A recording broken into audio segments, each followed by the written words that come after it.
Looking for a fast-charging, ultra-responsive stylus for your iPad? Meet the 2X Fast Charge Active Stylus Pen, designed for 2018 to 2025 Apple iPads. Take your creativity and productivity to the next level. Click the link in the video description to shop now on Amazon.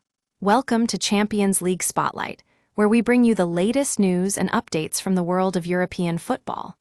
I'm your host, and today we're talking about a chaotic final day in the Premier League that had everyone on the edge of their seats.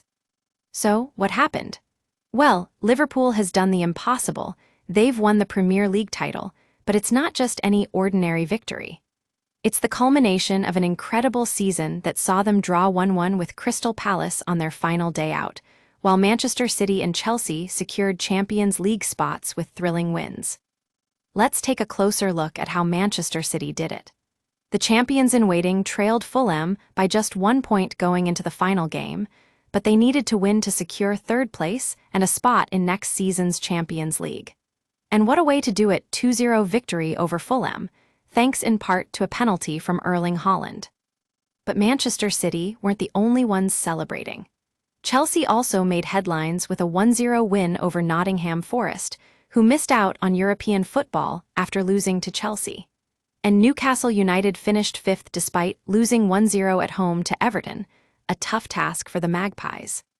Now, we all know what it's like to be in Liverpool's shoes after winning their first Premier League title in 2020. But this time around is different. The Reds were presented with the trophy by former Liverpool legend Alan Hansen, and they celebrated with a rendition of their iconic anthem, "You'll Never Walk Alone." But amidst all the joy and celebration, there was also a sense of sadness for one player, Trent Alexander-Arnold, who has been tipped to join Real Madrid in the summer. The Reds' right-back made his farewell speech at Anfield, hugging fans and thanking them for their support over the years. Finally, let's talk about Manchester United's season. Despite a 2-0 win over Aston Villa on their final day out, the Red Devils slumped to an embarrassing 15th place finish, their worst-ever Premier League result in history. Manager Ruben Amorim took to the mic to apologize for the team's performance and thank fans for their support. That's it for today's edition of Champions League Spotlight.